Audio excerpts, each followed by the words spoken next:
Black Table here on the Black Star Network. My name is Greg Carr, your host, and this is our weekly hour devoted to topics of particular interest to people of African descent and to others fighting and working to build a better society. We're always excited here at the table when we introduce a new element. And we have our regular HBCU Master Teachers Roundtable. We have our legal roundtable. We interview elders. We talk about folks who are writing some interesting scholarship. And today, we are particularly excited. I think we're going to look back on this as a watershed moment in the history of the Black Star Network and the Black Table. We are convening our first K-12 Master Teachers Roundtable, and we are doing it in high fashion. As everyone knows by now in the world, here in the United States, the College Board has introduced an advanced placement African American studies course. That course is being piloted all over the United States. There are about 6 teachers, a little shy of 6, about 60 teachers who are teaching it all over the country. And I'm sure everybody has been following the controversies, the governors in Virginia and Florida, and talking about what is and isn't in the curriculum. And we thought we would sweep all that noise aside and go right to the master teachers who are convening that course so we can have a lesson today and hopefully going forward on the network, have them back a number of times to allow us to enter the classroom with them and talk about who is learning and what they're teaching and learning in the African American Studies course. Here with us today in our first Master Teachers Roundtable, anchored in the AP course, are 4 master teachers from Tulsa, Oklahoma. Brother Darren Williams, who is at the McLean High School for Science and Technology. From Houston, we have Sister Nelva Williamson, who is teaching at the Young Women's College Prep Academy. We have from Baton Rouge, we have Brother Emmett Lynn, who is teaching, of course, at the Baton Rouge Magnet High School.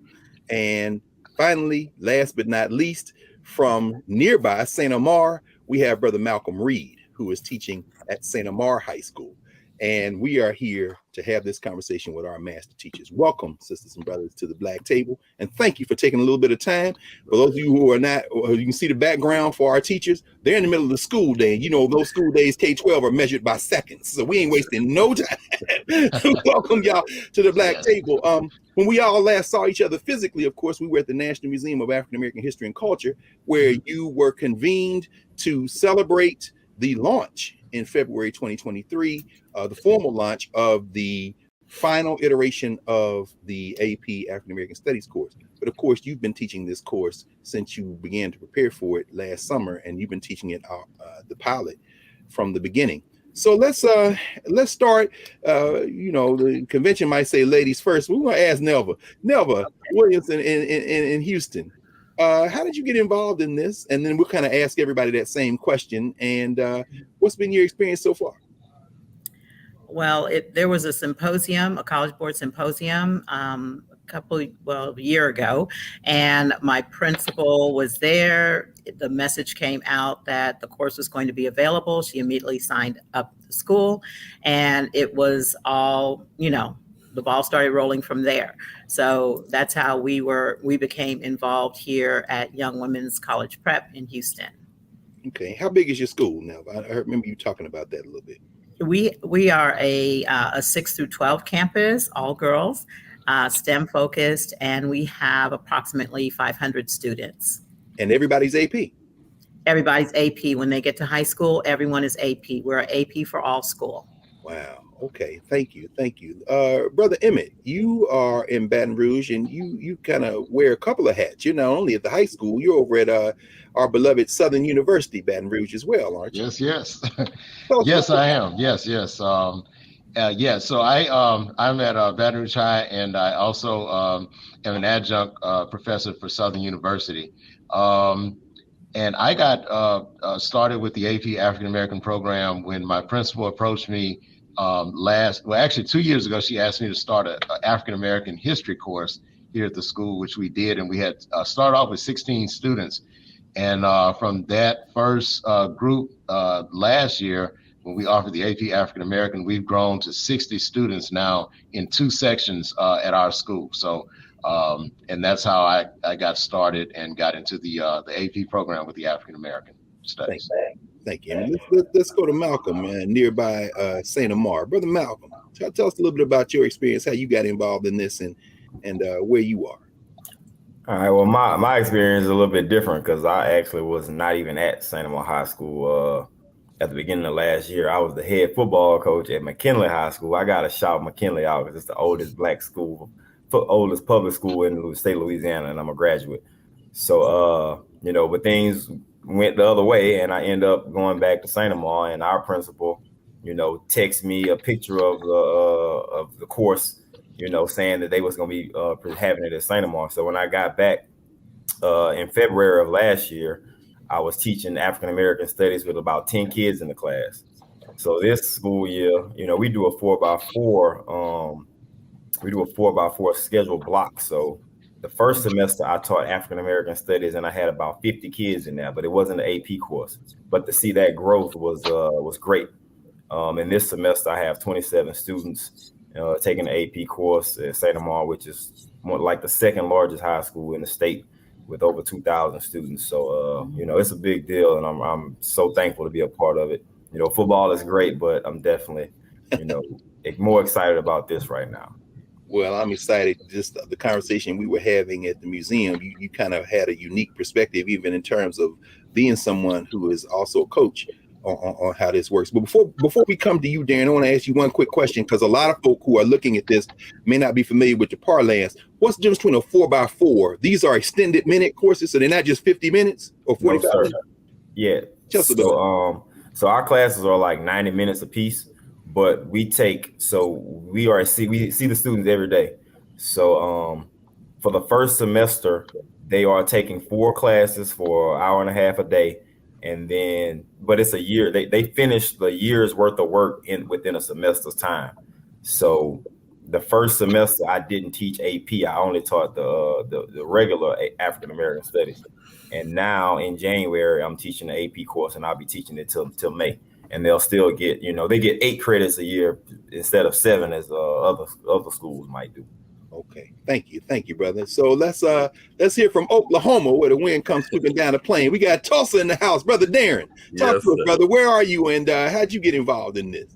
Yes, sir. Again, McLean High School is where we are, and probably about this time last year, maybe a little later, my principal actually emailed me and kind of said that this is what's coming out, and talked about how important she thought it would be for our school.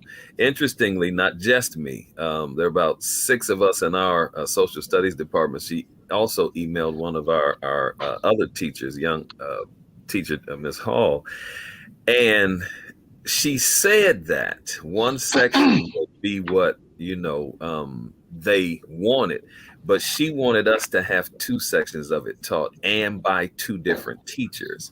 And she lobbied hard with College Board to send both of us to be trained for AP, and she won. We both did get to teach it. And so just hearing about that, African American Studies was coming as an AP course to us, I was more excited about that because I was scheduled to be teaching African American Studies for this year, which I'm also teaching 3 sections of that. But to have AP, we were all in to have it, and so that's how we got involved. Okay, wonderful. Let's keep this going. We only have a couple of minutes left in this block, but I want to throw this to anyone who might want to lead out with it, and then we'll continue on the other side of the break. We know there's been a lot of stuff in the news, a lot of headlines about the College Board and the course and the curriculum. Myself, Dr. Josh Myers from Howard, we actually worked on the curriculum. That's before, I think, as they were recruiting you all. Yeah. But now all that's over and all that's passed. Was when you all came to Washington, D.C. to meet for the kind of group where y'all began to build out how you're going to write lesson plans, how you're going to teach and deal with the class. Was that the first time y'all got together? It is, yes. The first time the cohort of us did was there in DC. No contact or even announcement about who else will be coming. Just when we got there, we saw each other, we met each other. Okay. Mm-hmm. And it seems to me that, as we know as teachers, and this is the real blessing, again, thanks you all for taking time out of the day to come and talk with us. We know teachers bond. And it seems y'all got a very powerful network that's really independent of anything else going on. Can anybody talk a little bit about that bonding that you all had? And thank you, brother Malcolm. That's that Louisiana accent, Saint Amant. I mean, they say us Negroes up here to know, but since I wanted to make that correction, Amant with a T. Tell us, Malcolm. I mean, what has this bond been like? Because that's what I got from you all. Y'all a very tight cohort of folks. Well, I appreciate that. But me and Emmett had already met last year, working, during our social studies teachers' professional development. So when we saw each other, it was like, "What's up?" BR in the house. What's happening? Right. So, and another guy, Lamont Simmons, he was from New Orleans. We was on the plane together. We didn't even know we was coming to the same spot. So that was crazy. But once we got there and we started sharing ideas, and it's just a community that teachers automatically have, and we bouncing ideas off each other, perspectives and different experiences. So it naturally, and obviously nothing brings you together more than an event, as significant as this. So we all kind of understood what we were facing and how important this work is going to be. So we naturally just connected on that. And, we all in this together. We got each other's back. If somebody needs something, we all one call away. And, that's the most beautiful part of the whole thing for me, is just having another network of teachers all over the country that I never really had access to. Yeah. Right. Okay. Listen, man, I appreciate that. And in fact, I think we all do. I know one thing, I can speak, I think, for everybody who's watching this, it's flat foot inspirational to see how you all work together and in your classroom. So we're going to come back in a moment after the break. We're going to come into the classrooms with you, if you'll allow us, and maybe help us understand what's going on in the classroom, some of the things that the students have gravitated toward, the things you found, what works, what you expect to work better as you continue to deliver this course. And we'll be back with that and more here at the Black Table with our K-12 Master Teacher Roundtable. This is our inaugural conversation with the teachers of the Advanced Placement African American Studies course offered by the College Board here in the U.S. Back in a moment at the Black Table.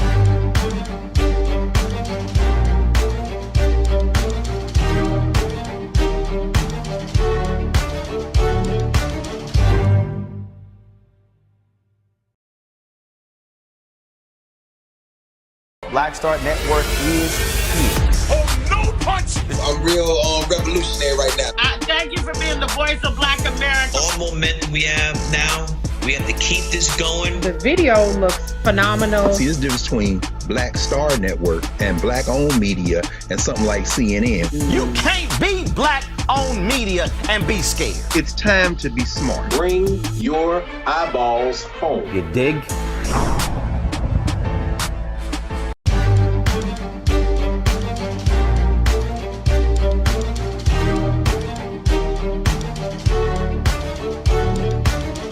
Welcome back to the Black Table. We're here with our Master Teachers Roundtable, talking about the Advanced Placement African American Studies course being offered here in its pilot form from 2022 and 23. And next year, that's going to be scaled up for even more folk. And soon this course will be coming to a school near you. Nelva, one of the things in listening to you talk about this course, and, all of y'all have been interviewed by folk, but again, we wanted to have this space to really be able to stretch out. You were so proud of your students. Tell us a little bit about how these students are gravitating. I know all of y'all are, but maybe Nelva, if you could lead out, tell us about some of the work that y'all doing in the classroom. Okay, yes. I am certainly very, very proud of my students. They are really grasping onto this information, but they're just some savvy young ladies. And anything that we talk about, they are really engaged with. They're doing the readings, they're doing this analysis, they're bringing in things that are current, they're making these connections, some of which I had not even thought of myself. But they really are gravitating and holding on to this material and seeing where there are deficits in other history classes that they have taken, how this is adding a layer of knowledge and a depth of knowledge that they had not known before. It just really has been an amazing experience as a teacher to watch them engage with the material. especially since it's not just history. We are doing poetry, art analysis, other types of things. And I think that's also new for them to have that experience in a history classroom. If you don't mind, just right quick as a follow-up, I remember we were standing around and you were talking about you have an artist, at least one artist in your course, right? And some of her creativity is driven by these primary sources. Could you talk a little bit about what she kind of generated, as a result of this work? Right. One of my students, well, several of my students, they're talented in so many different ways. They're not just STEM girls. They are artists and they're musicians and singers, everything. But when we were doing some work with primary sources for runaway slave ads, one of my students who, she sketches all the time, she started sketching. And as I was walking around, she was drawing from the description in the ad. She was drawing the person. So she was bringing life to this person who had run away, taken agency over themselves. And here she is in 2023, giving him life again by sketching him out. And I told her that she should really think about integrating that into her art portfolio for, her auditions for college. She's trying to become an architect. And that could be a way for her to display her love for history as well as her talent for drawing. And I mean, her sketches were really amazing. They reminded me of the sketches that the artist did of the Africans that were in the Amistad trial. That's how detailed they were, that she just drew on her memory of that. And yeah, I did share that with you because that was just something that was very organic in our classroom. But then it caused me to think, okay, hey, can we all kind of sketch this out, and have this reimagining and bring the people in these runaway slave ads to life. That's remarkable. In fact, I'm glad you said it because it absolutely is. For those who may not have been following this more closely, there are 4 units in the course, and it's driven by primary sources and source documents. And at the same time, we know, of course, like all advanced placement courses, there is a exam. I guess we're getting close to test season, but there's also a component where a student is encouraged to select their own topic for a final project that is part of their final grade. Because somebody walk us through the framework of the class and some of the things you've discovered along the way. Because a lot of people, they hear AP class, but most people not teachers, they don't understand the difference between maybe curriculum as it is outlined and then what you're doing in the classroom. So have I gotten it right? That's the framework of the class, right? Anybody just jump in. Correct. I'll jump in on this. So we have 4 units that we teach. Origins, which is the beginnings of the diaspora, beginnings in Africa and the diaspora. And then we go into slavery and resistance. And Unit 2 ends at the Civil War. And then we pick up with the practice of freedom, which is post-Civil War going into, I would say, the 1940s or so. 1930s, and then we move into movements and debates, which will cover the civil rights movement and all the way to Afrofuturism. So the kids get to select a project of their choosing.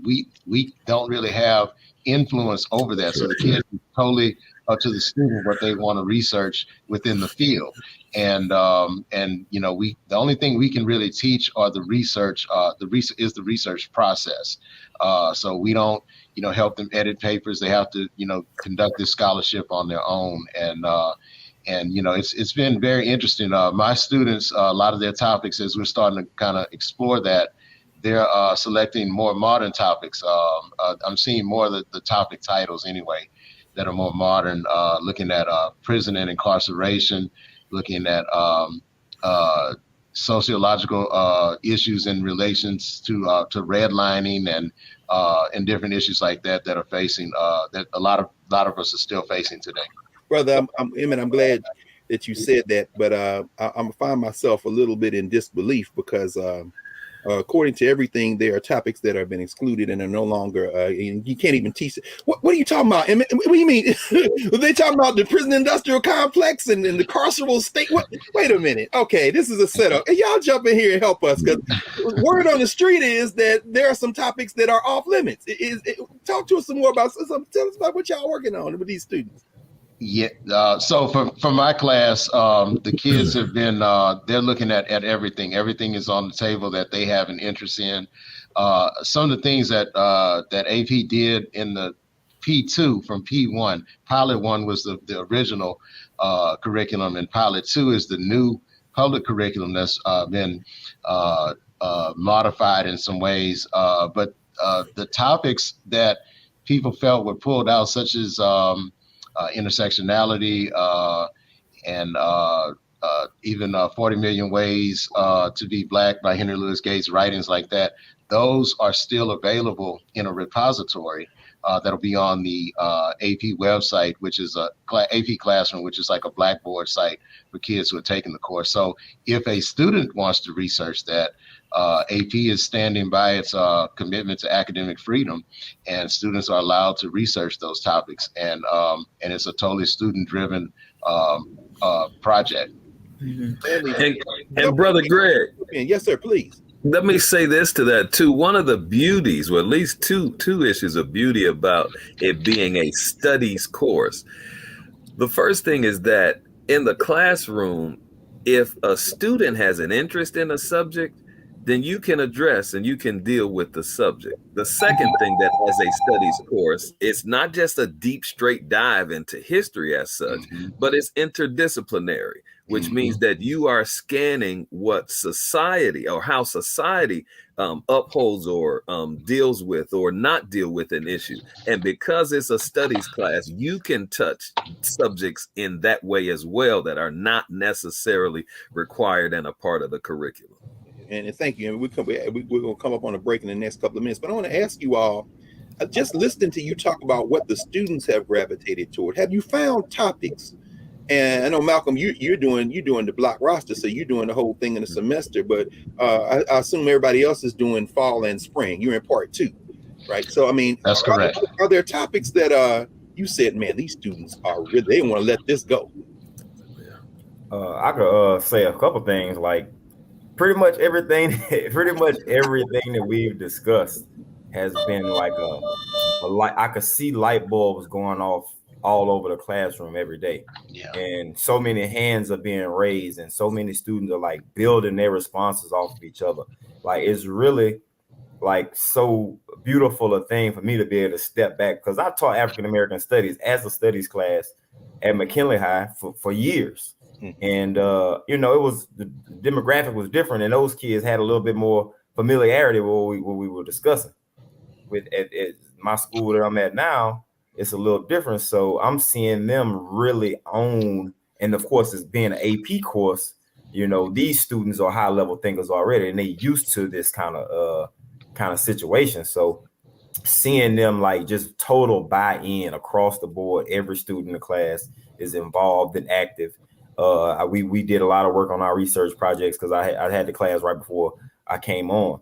So I was listening to them discuss and kind of helping them with the writing process, and they sharing their research proposals with me, and I'm listening to them have all the same conversations everyone else is talking about. Like, they are so excited about being able to do this research and being able to like find something that they are passionate about in this area of study. And they want it. So at the end of the day, they choose it. They chose to sign up for the class. They chose whatever they wanted to research, and that is nothing more valuable for education than ownership. So that's what I appreciate the most. All right. Well, we're going to thank you, Malcolm. We're going to come back after the break. We're going to continue this conversation. And before we go to break, I do want to say, and I think this is on behalf of everybody watching as well, please, all of you all, tell your young people we are cheering them on. Because, I'm sure people watching this like, oh, man, I wish I could go in this classroom, which I think we're going to talk about when we come back around the break, like what you see going forward. So we're back here in a moment here at the Black Table with our Master Teachers Roundtable. And we're discussing the Advanced Placement African American Studies course offered by the College Board and taught by the folk who are having the conversation today. Back in a moment here at the Black Table.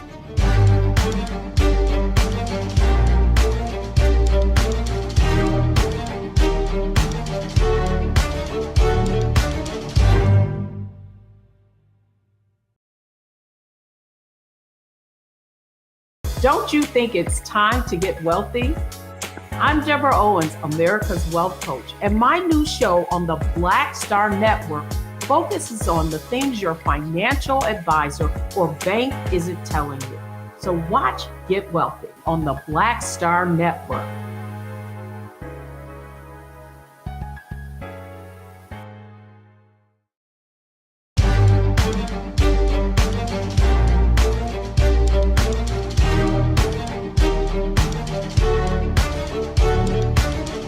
Welcome back to the Black Table here on the Black Star Network.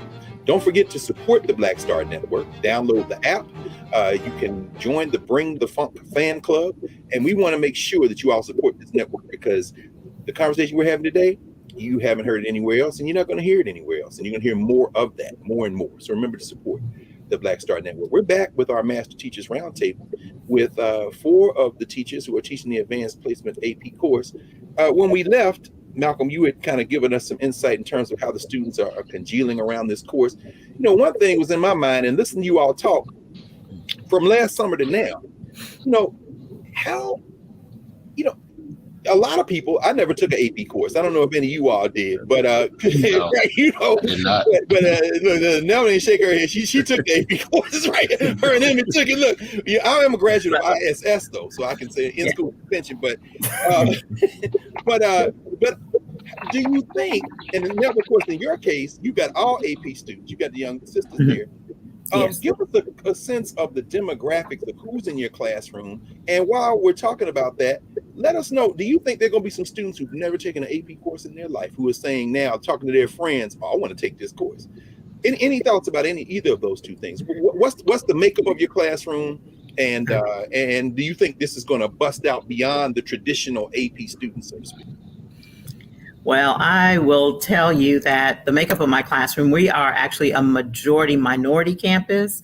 So majority of our students are African American and Hispanic, and a small portion of our students are Caucasian. So, you know, this is some history that they know, but not a lot that they know. One thing that I do want to point out is, you know, there's all this talk about taking intersectionality out of the course. Yes, ma'am. We're a girls' school. We live in the intersection of being in young people of color, in the case of my students, and also women. So there's always this discussion that I have with them. It's just organic. It's not anything that's forced as to how to navigate this history or how to understand this history through the eyes of a woman of color. So that you don't have to teach that, it's just there. And I think that a lot of misunderstanding comes from the fact that there are things that are going to come out in the course that seem to be those forbidden topics, but they just come up kind of naturally. It's not as if we have to teach that. You have to understand this is a national course. We want it to be able to be taught to everyone, and we don't want any state to be able to say, aha, that's why we don't want to have that course, and prevent our students from having it. It's just something that grows out of it. But with our demographic here, it's just something that's natural. I have 6th grade parents, when they take the tour of our school and they happen to come by my class, and you know, our ambassadors are saying, well, this is Mrs. Williamson. She teaches all these AP courses, and she's piloting AP African American Studies. They're like, oh, can I sign my child up for that? No, ma'am, I'm sorry. She's in 6th grade. She has to be in 10, 11, and 12. So, you know, there is this this thought of looking forward. There are students who are in 6th grade who are looking forward to taking this course because we have that interest. Anybody else? Demographic. Thank you, Nelva. That's fascinating. Demographically for us, which is very interesting to me, my class is majority African American, but only slightly. There are just about as many Hispanic, Latino American children in my class. I have a significant portion, probably like about four, Asian Pacific Islander students. And I have white students in my class too. And to connect this to the discussion just a moment ago about the things that my students gravitate to the two subjects that have really riveted my class has been on breeding farms. We talked about enslavement and the breeding farms. And when we've talked about lynching. And what has been a marvel to me to understand, my Hispanic students and white students are the ones that were the most drawn into those subjects. One of my Hispanic students asked me, after we talked about lynching, so we came right out, talked Reconstruction and how lynching, at least cataloging, begins sort of in that space. And she asked me, she's a senior, I wonder if white people were ever sorry about the things that they did. And so I used some supplemental resource about Brian Stevenson and his Equal Justice Initiative. He tells a story about when one of the sisters is collecting dirt in the jar from one of the lynching sites. The white man drives by and sees her doing that and speeds off, and he comes back and he asks her what she's doing. Eventually he gets out, and with tears flushing, he's plunging his hands in the dirt, helping her do that. She asked me, my student, after she saw Brian Stevenson tell this story, I wonder if we could ever go to a museum like that to see that. Other students chimed in. Yeah, can we go? And I started. I didn't know the possibility, but I started after that, at that point, to work on the trip. We're going next year to Montgomery. Yes, sir. Come on, man. Hey, yes, look, the black table is seen all over the world, brother. I suspect that there are going to be a lot of people hearing this that are going to want to help y'all go wherever y'all want to go, man. So what a story. Thank you, man. That's somebody else jump in. Give us a glimpse. I want to jump in because the field trip side of it, we just went to the Donaldsonville River Road Museum, right across the river, here in Donaldsonville, Louisiana, where there's so much history there. And so many of the kids we saw, the truth. And, it just impacts those kids in such a big way. And we had a group that went on a civil rights tour. Only one of those students in my class, but they went to Montgomery, they went to Birmingham, and they went to Jackson, Mississippi, where the Civil Rights Museum there is also amazing. And they have a lot about lynching going on in that one as well. So the demographics in my classroom is similar to Nelva's, which is interesting because it's 27 students total and 24 female. But it's a good mix. It's about 40% white in the class. So I think we had like 3 Hispanic students as well. So and when you came by, in fact, when we were talking, we were at the museum, Malcolm, I want to raise this before I come to you, Emmett. And you said in terms of African American males, how many brothers do you have in the class who are of African descent? Oh, it's only one brother. That's what I thought I remembered, brother. Brother. And as a coach, do you imagine there are going to be some students, for example, who may not have thought about AP and Emmett, you might want to bring up the how you looked at AP when you were in high school in a minute. When I ask you, there will be some non-AP students who might want to take this class. Do you think? I'm working on that. As a football coach, that's the largest group of African American males participate in football on the campus. And it's the basketball as well.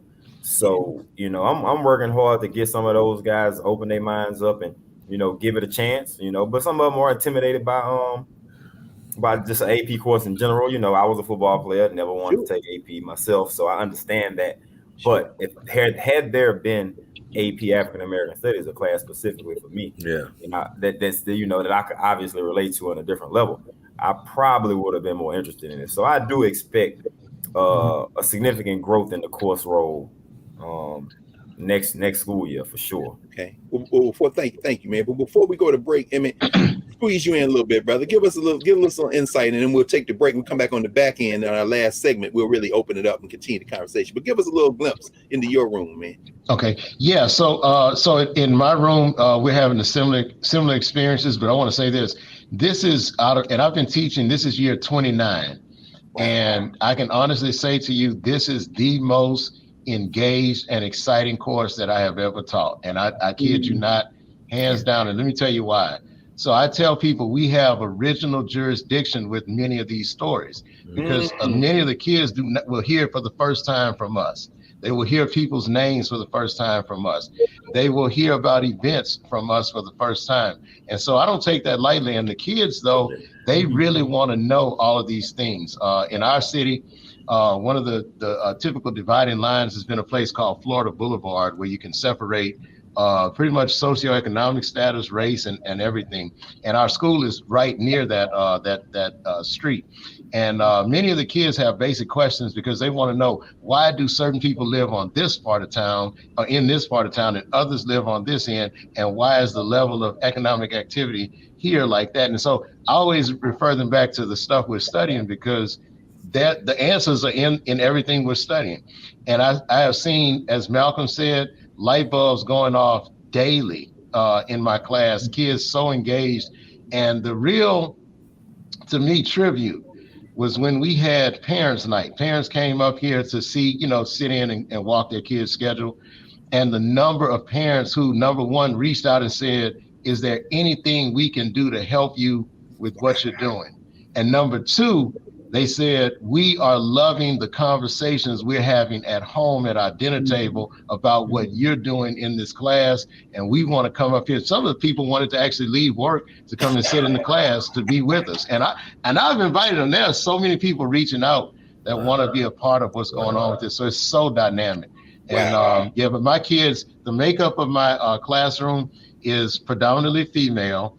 I have about, out of 60 students, I think 5 young men, 5 young brothers in the course, and it is I do have about 20% white, Asian, Middle Eastern, but the majority Black females, and it's really a good course. I really have a good group of kids, and they have pushed me in ways that that I didn't even think that would happen. But this has been exciting, so I'm glad to be a part of this.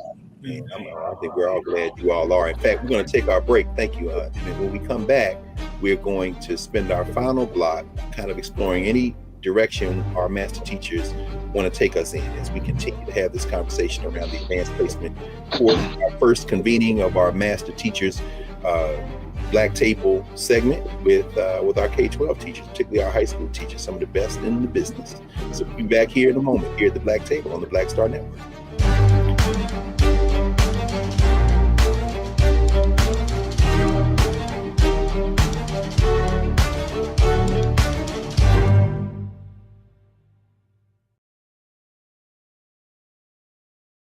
When you talk about blackness and what happens in Black culture, we're about covering these things that matter to us, speaking to our issues and concerns. This is a genuine people-powered movement. There's a lot of stuff that we're not getting. You get it, and you spread the word. We wish to plead our own cause.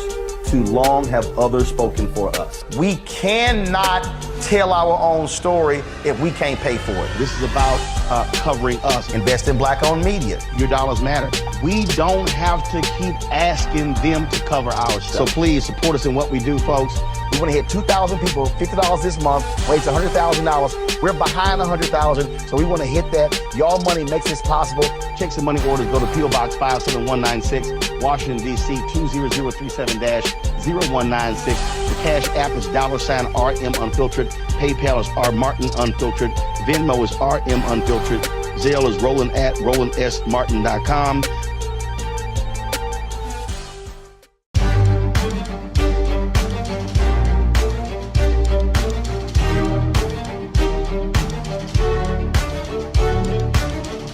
Welcome back to the Black Table here at the Black Star Network. I'm your regular host, Greg Carr, joined today by our first convening of our K-12, in this case, secondary educators master teacher roundtable.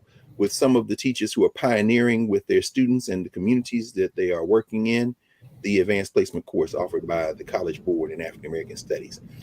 Thanks again for joining us, y'all. How important in all the headlines and all the back and forth between some of these people, my friends too, man, academics at the university level saying we were left out or not left out. I think you've answered all of that. I want to ask you a question specifically about input. Now, we've heard some elected politicians talking about, oh, they reviewing the course and all this, but how important has it been, the input that you and your students have had in between the pilot course and the course that's now mounted by the AP? I mean, how important has it been for you to say, this is what's working, this is what people seem to be gravitating toward, maybe a little bit more of this? Did you all participate in that process at all? Yes. Yeah, we do it weekly because we get a survey every week that College Board sends out. They ask us what we had covered and how did it go. Was the length of the material too long? Was it too difficult? They asked for suggestions for us to, modify. It's a framework. And I think that's the part that a lot of people don't understand who are outside of academics, especially K-12, that this is a framework and teachers build into it what we need. Just a really quick thing that my students we were talking about this week is the Sugarland 95. Many people around the country do not know that story, but when an adjacent school district was building their career center, they found 95 bodies of convicts who had been worked to death on their property.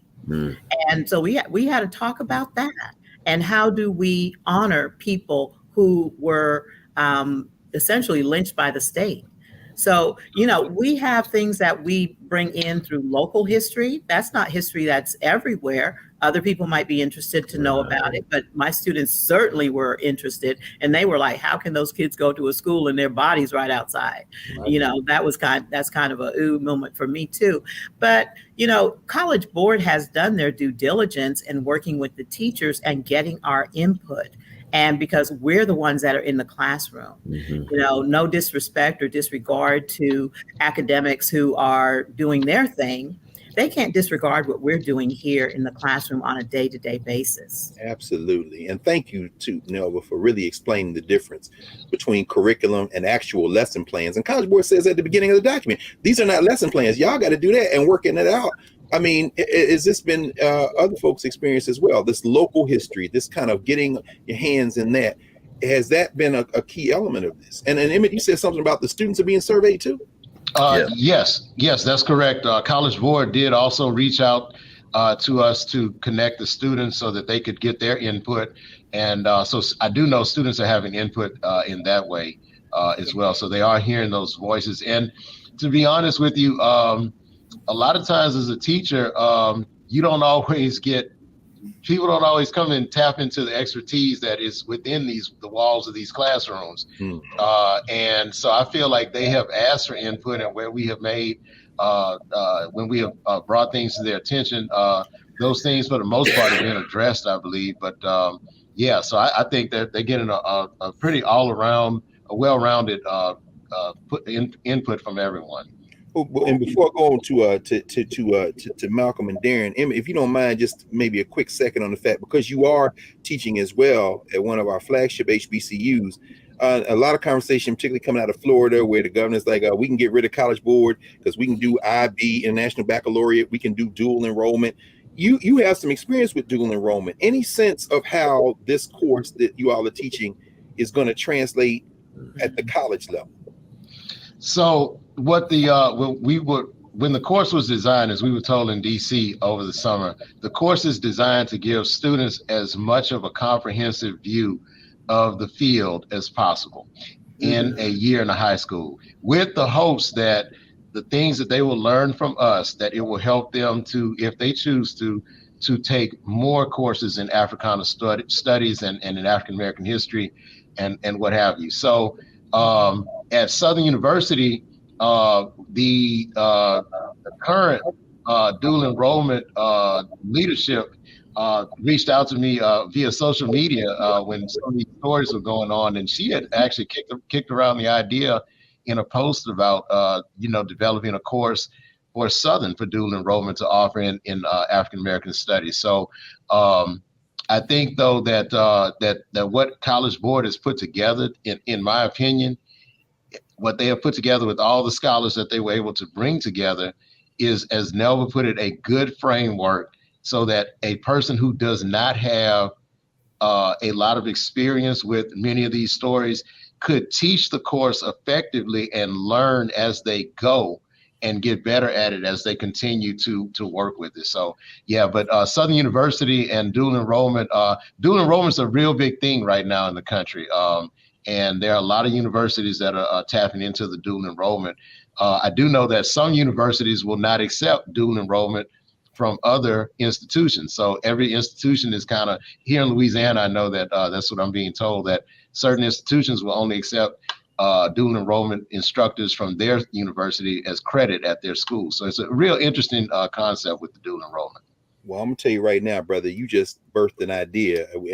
As you all know, we have an HBCU master teacher roundtable. We do a network of historically Black colleges and universities with the folk who are teaching the AP African American studies course. I think you just gave us some work, brother. So everybody watching, you're Grambling or Southern or Texas Southern or Prairie View or Langston or over there at Lincoln of Missouri. Not Lincoln of Missouri. Yeah, Lincoln is in Jeff City, Missouri. I'm thinking about Langston. Brother Darren. Don't forget Mississippi Valley State. I gotta say that. Come on, you gotta do that, brother. Valley State Delta Devils, baby. Yes, sir. Jerry Rice. Hey, look, I want to State. Like, I'm one of them HBCU field Negroes. They just let me know.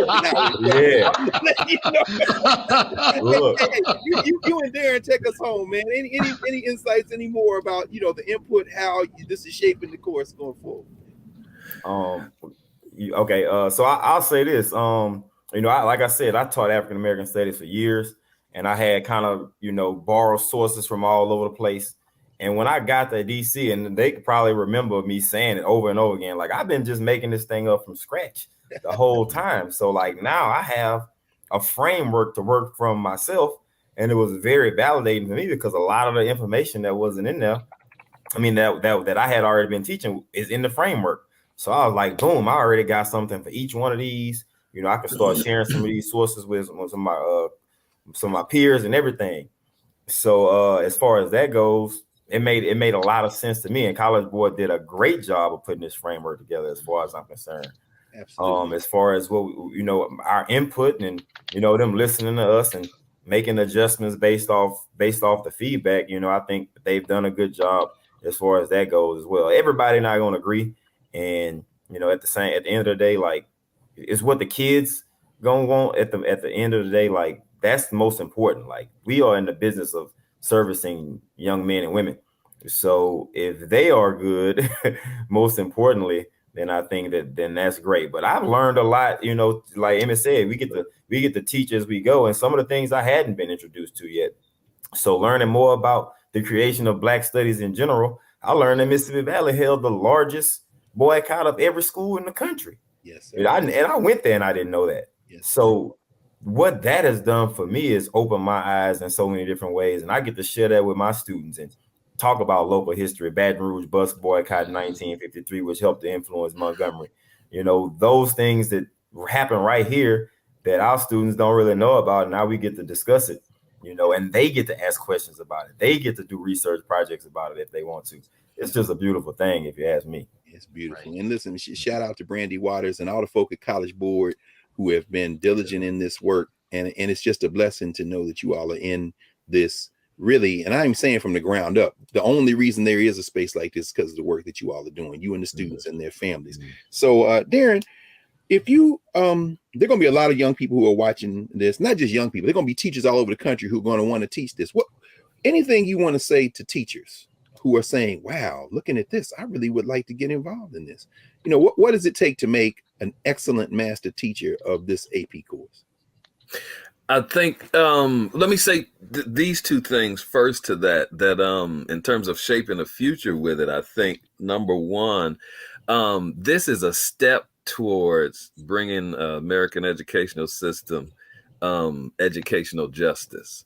And I say that because there have been AP classes for so long on all kinds of subjects, but to be raising African American studies to that level, to offer it as AP is doing some sense of educational justice. The second thing I'm going to say too is, your mentor, Greg, says this, that African history, African American studies, to be teaching it and bringing it to the forefront is to return it to the respectful column of history. Come on, brother. So I think better quote John Henry Clark. Yes, indeed. Yes, indeed. That is shaping what the future of this is. But to be, I think, a good teacher in this regard, I think you really got to be committed to that idea of what justice is, because with the pressure that is coming onto a course like this, a lot of the country doesn't even want to hear about African American studies. A lot of them don't even want to know about African American people, but the teacher who's going to teach it has to be committed to knowing what they're doing, knowing what they're talking about, and standing firm, standing strong. To be able to give to students what they need, so that their generation, when they become teachers, that this work can continue in that regard. It's a future long goal look, I believe, in being successful in teaching this. Well, we're gonna pause. Thank you, brother, with that word, Darren. We want to thank you all and ask you all to come back to bring some more of your comrades and colleagues. What we would like to do here at the table and at the network is journey with you. I think everybody watching this now is on fire. They want to know. So as we continue to have this convened dialogue, what we want to do, of course, led by you and your students and the communities, is continue to get this peak in terms of what you're teaching, what we're learning. There are people taking notes right now. I know I've been sitting here taking them as well. Nelva, now I got to go and do some diving on the Sugarland 95, or I just wait for the student projects to come. We come out of and actually, we should maybe next time we can talk about what you all imagine the product, your student projects, will be. Of course, they'll be graded, they'll get the credit, but maybe this needs to be a journal.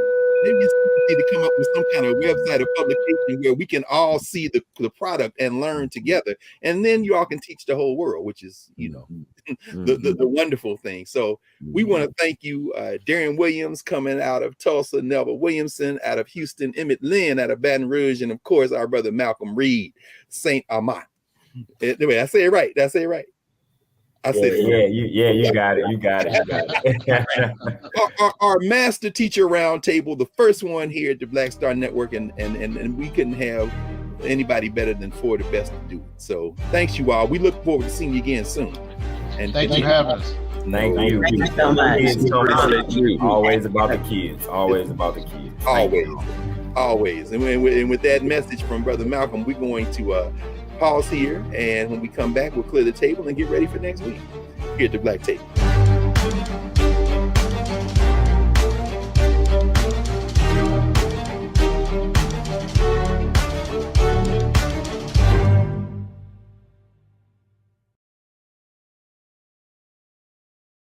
Hatred on the streets, a horrific scene, a white nationalist rally that descended into deadly violence. White people are losing their damn minds.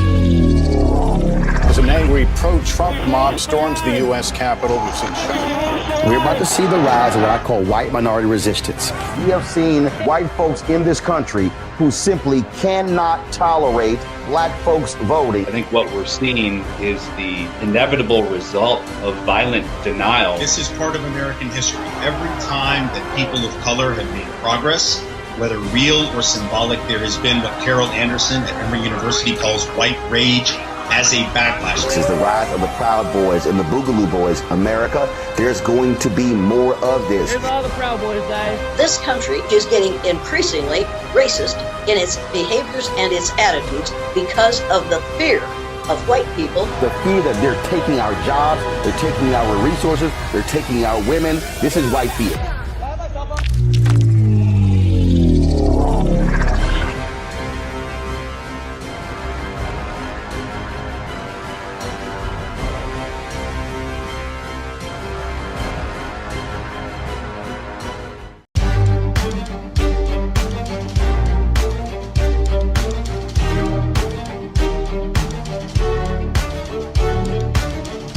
Welcome back to the Black Table here on the Black Star Network. We have had our inaugural Master Teachers Roundtable with our educators who are teaching the Advanced Placement African American Studies course. And I want to quote Brother Darren Williams said, if you're going to be involved in this work, you have to be committed to what justice is. I think that resonates. We have seen four of the best to do it. We've heard them talk a little bit about their students, a little bit about how they've contributed to shaping this class. We've heard a little bit about the communities that they're doing this work in. And most importantly, we are all learning through them and their students and the communities they're in, the lessons that we can learn about how to create a better world. And at the end of the day, that's what it's all about. So join us next week here at the Black Table, and everybody stay safe, and we'll see you in a week.